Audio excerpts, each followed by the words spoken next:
서울 한복판 숭례문에서 화재가 발생한 지 20일. 허망함을 누릴 길 없는 사람들은 국화꽃 한 송이를 국보 1호에게 바칩니다. 있을 때는 잊고 있던 소중함이 없어진 후에 커다란 상실감으로 찾아왔습니다. 어쩌다 숭례문을 지키지 못한 것일까? 시간을 되돌려 20일 전 그때로 돌아간다면 방화범은 그리고 화재를 막을 수 있었을까?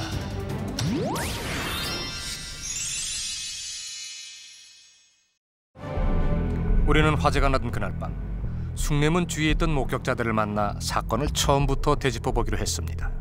내가 본 자리가 여기예요.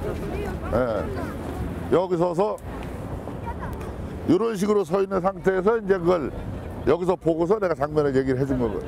이 자리에 딱 이 자리에. 숭례문 불났어요. 지금 막 아래서 막 타요. 숭례문에 불 탔다는 말씀이에요? 지금 타고 있어요. 지금 막. 한편 경찰에서는 방화 가능성을 염두에 두고 동종 범죄 전과자를 중심으로 용의자를 좁혀나갔습니다. 서울청에서 보관하고 있는 그 데이터베이스를 동수포 전과자를 뽑았습니다. 한 3명 중에 2명은 현재 교도소에 보역 중이고 그중 1명이 용의자였습니다. 어떻게 나탔나? 2006년 창경궁 문정전에서 발생한 화재 사건의 방화범으로 집행유예 상태에 있던 70세 최모 씨였습니다. 강화도로 급파된 경찰은 최 씨를 검거했지만 처음엔 범행 사실을 부인했었다고 합니다. 용의선상에 의심을 하고 그 한 30분 추궁하니까 그제서야 경찰이 이렇게 빨리 올 줄 몰랐다. 2, 3일 후에나 올 줄 알았지 이렇게 빨리 올 줄 몰랐다라고 그 범행 사실을 시인하기 시작했습니다. 경찰은 숭례문을 빠져나가는 최 씨의 모습이 담긴 교통관제 CCTV를 증거로 공개했습니다. 최노인이 당일 오후 철제 사다리를 넣은 마대자루와 신호통이 든 배낭을 메고 강화에서 버스에 탔던 것도 확인됐습니다. 정황과 일치하는 목격자 증언과 여러 증거가 확보된 가운데 현장 검증에서도 순순히 범행을 재현했던 최노인.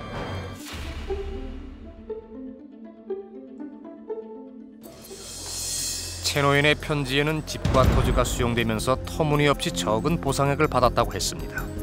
과연 부당했던 것일까? 남보다 덜 받는 것도 아니고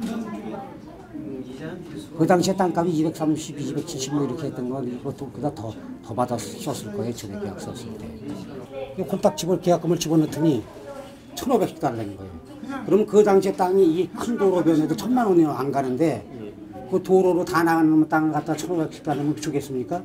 남보다 훨씬 높은 토지 보상 액수를 고집하며 버티는 바람에 개발의 차질이 빚어져 인근 주민들에게까지 영향을 미쳤다고 합니다.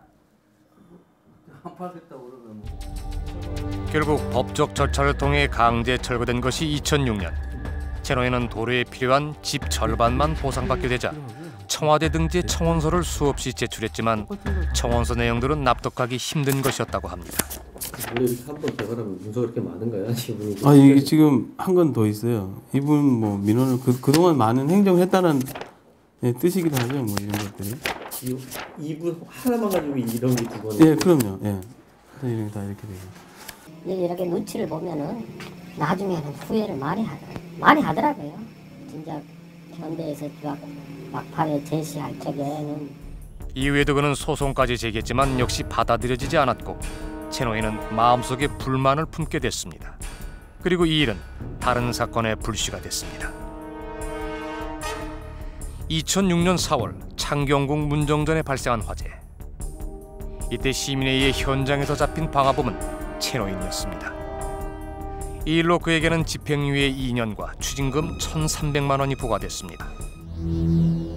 스스로 억울함에 갇혀 결국 엄청난 방화로 분노를 표출한 최노인. 이렇게 개인의 분노가 사회적 재앙으로 이어지는 일이 반복되고 있지만 우리 사회는 방화범에 대한 적절한 조치와 예방책이 마련돼 있지 않습니다. 결과만 보면 엄청난 차이가 나는 거죠. 숭례문 방화와 창경궁 문정전 방화. 한쪽은 낮이었고 또 한쪽은 야간이었고 이 정도의 차이일 뿐이지 심리 상태는 똑같다는 거죠. 동기도 똑같고 또 대상 선정의 방법도 똑같다는 겁니다.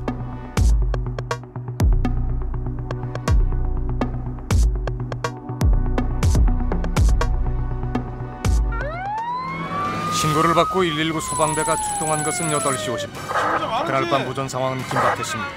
연기와 불꽃 관측, 복귀 현장으로. 선작대로 숭례문에 도착한 소방관들은 큰 화재임을 직감했습니다. 이어 8시 57분 다른 대원들도 속속 숭례문에 도착했지만 극복급 문화재여서 조심스러울 수밖에 없었습니다.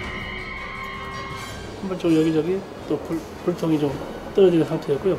계속 연기가 조금씩 더 짙어지는 상황이었고요. 바닥은 모두 진화됐지만 실내는 여전히 연기가 꽉 차 있었습니다. CCTV를 첨화해서 불꽃이 감지된 것은 9시 8분. 남대문 우측 첨화 연기망이라고 있음. 속기 투입 바람. 하점 발견. 문화재 관리층 전화해서 천장 파괴해도 되는지 알아보고 연락 바람. 47. 9시 20분 문화재청에 천장을 파괴해도 좋은지 연락을 요청합니다. 2분 뒤 자체 판단으로 지붕을 파괴하기 시작합니다. 그 지붕 처마 그 개판 제거 작업을 시도를 했었어요. 그 작업도 저희가 여의치 않았었죠. 2층 루강 내부에서도 천장 파괴 시도가 이어집니다. 현재 내부 천장 파괴 중인가? 파괴 중. 47. 체인톱이라든가 개인 도끼를 이용해가지고 천장 뚫는 작업을 시도를 계속했었어요. 화재 발생 53분은 무조건 진압을 우선하라는 지시가 떨어집니다. 문화재 관계자하고 연락. 파괴돼도 진압. 방수 압력 올릴 걸. 방수 압력 올려. 하지만 이미 숭례문 지붕은 걷잡을 수 없는 화염에 휩싸였고 결국 붕괴되고 말았습니다. 도대체 불은 언제 어떻게 지붕에 옮겨 붙었고 그리고 그렇게 많은 소방 인력이 투입됐는데도 왜 지붕에 난 불을 끄지 못한 것일까? 우리는 숭례문의 화재가 초기 10분 동안 어떻게 진행됐는지 재현해 보기로 했습니다. 숭례문 누각과 비슷한 구조로 세트를 지었습니다. 특히 주목한 것은 천장 구조였습니다. 숭례문의 지붕은 이중 석가래 구조로 되어 있는데 석가래 위에 개판, 그 위에 적심, 그리고 다시 한번 윗석가래가 얹어져서 빈 공간이 형성되는 구조입니다. 그런데 당시 화재를 진압했던 소방관들은 나중에야 이 지붕 안 빈 공간에서 생각지도 못했던 것들을 발견했습니다. 바로 이 자잘한 나무 조각들이 지붕 속 공간을 가득 메우고 있었다는 것입니다. 적심이 워낙 굵고 울퉁불퉁하기 때문에 그 사이를 이런 것들을 채워서 이 지붕곡을 완만하게 만들기 위한 방법으로 이걸 채우는 겁니다.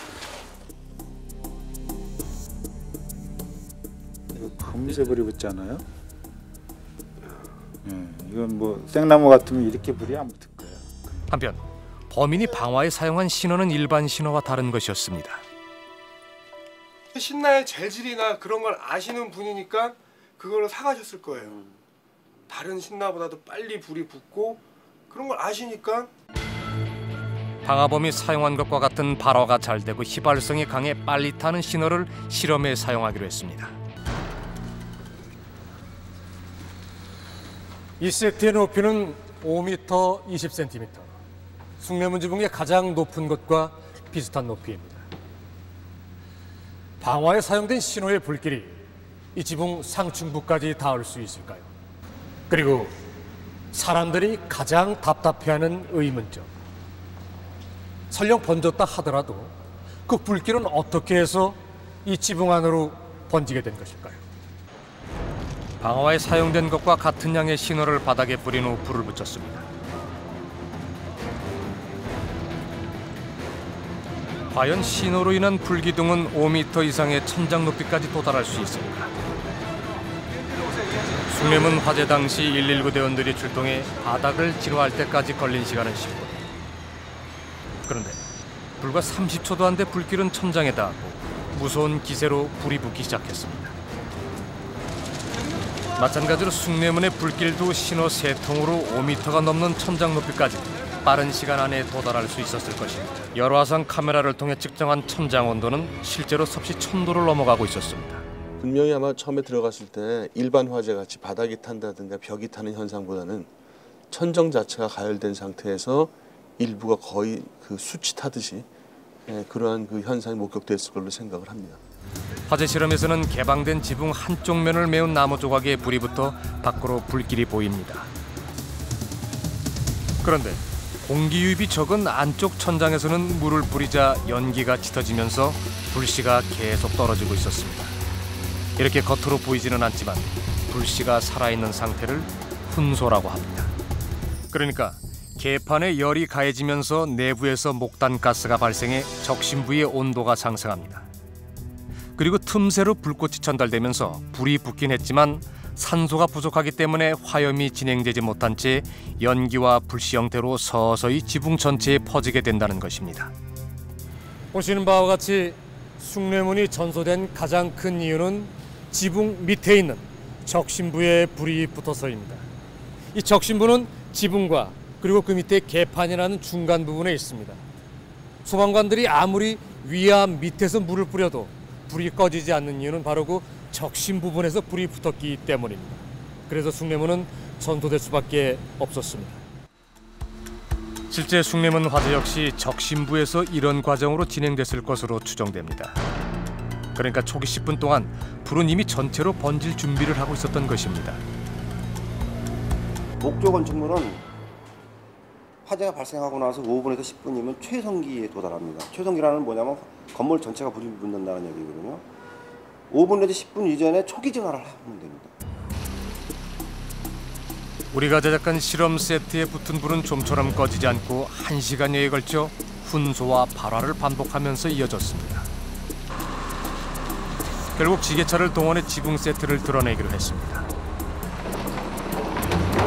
지붕을 드러낸 후에야 불은 겨우 진정됐습니다.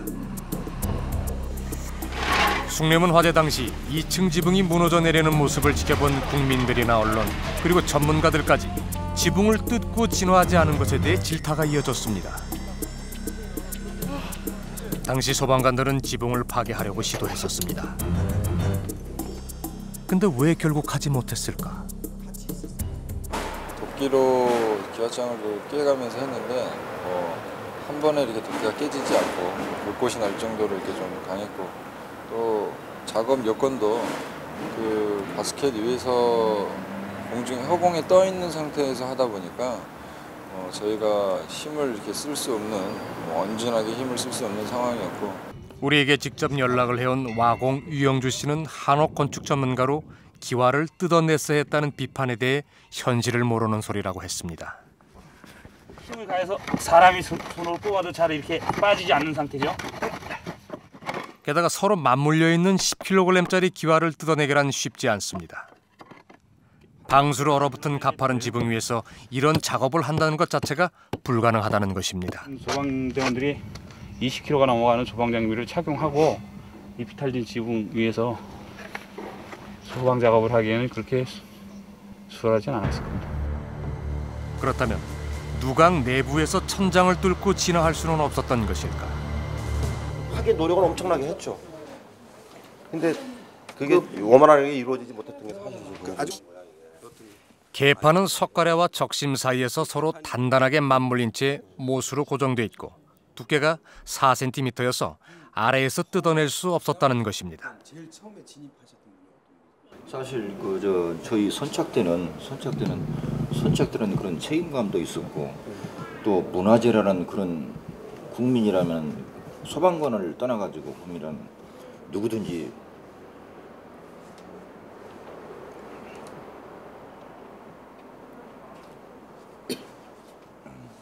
국보 이러라는 문화재를 지키고 싶은 그런 마음이 없겠습니까? 방화로 인해 목조 건물에 화재가 발생했을 경우 진압보다 더 중요한 것이 있다고 전문가는 지적합니다. 물론 진압할 수 있으면 좋죠. 그러나 이번 같이 상당히 불행하게 그 지붕 바로 밑을 가열하는 이런 구조로 방화하게 되면 진압이 사실 어렵습니다. 그래서 이 방화범에 대해서는 그 화재 안전 대책이라는 걸 구현하는 것도 뭐 의미는 있겠습니다만은, 그거보다는 방화범이 이런 위험을 초래할 수 있는 부위에 접근하지 못하게 철저한 보안 통제를 해야 되는 거거든요. 숭례문 화재는 진화를 둘러싸고 잘잘못을 따지는 것이 아니라 미리 예방하지 못한 책임 추궁과 앞으로 관리와 감시 체계를 제대로 마련해야 한다는 것을 뼈아프게 알려주고 있습니다. 지금의 숭례문은 47년 전인 지난 61년 대대적인 보수를 시작해 63년에 완공한 것입니다. 전통 목조 건축 기법으로 중수할 당시 많은 부재가 새로 교체됐고 실측 자료도 남아있다고 합니다. 그런데 그때 교체되고 남은 부재들이 새삼 주목을 받고 있습니다. 옛 부재들은 현재 몇 군데로 옮겨져 그대로 보관돼 있는데 바로 이 부재들을 이번 숭례문 복구에 다시 쓸 수 있다는 것입니다. 과연 그럴까? 뭐 일부에서는 이 부재를 그대로 쓰라고 얘기하는데 보시다시피 이 부재는 지금 쓸 수가 없어요. 이 부재는 쓰면 안 되고 연구 자료로서 영원히 보존해야 돼요. 보십시오. 저 종보 같은 경우 저렇게 상해 있는 거를 어떻게 활용하라는 거예요? 보관되고 있는 부재들은 61년 중수 당시에도 이미 쓸 수 없어서 새 것으로 교체됐다는 것입니다. 그렇다면 복구를 위해 구해야 할 부재는 어떤 부분일까? 2006년도 보고서에 있었던 도면 부분입니다. 이 추녀 부분이 이렇게 길이도 길고 그다음에 이렇게 휘어진 부재를 사용해야 되기 때문에 가장 큰 목재가 될 부분으로 생각이 됩니다. 문화재청은 3년 안에 200억 원을 들여 숭례문을 복구하겠다는 계획을 세워놓고 있습니다. 하지만 빨리 복구하는 것보다 그 과정이 더 중요하다고 전문가들은 지적합니다. 물리적으로는 문제가 아닙니다. 그런데 가슴 속에 있는 우리의 국보가 탔다는 게 가장 큰 어떤 복원이 불가능한 부분이라고 생각을 하고. 우리나라 얼마나 빨리 합니까? 그죠? 근데 과연 그게 무슨 의미가 있냐 이거예요. 사고 정리, 매뉴얼 정리, 뭐 그 진행 과정 정리 이게 더 급해요.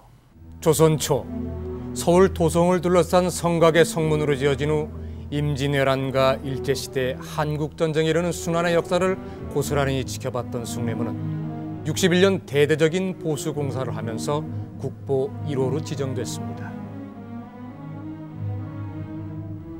그 후 일반인의 출입이 통제되면서 도심 도로 한복판에 섬처럼 서있던 숭례문은 2006년부터 일반에게 개방됐습니다.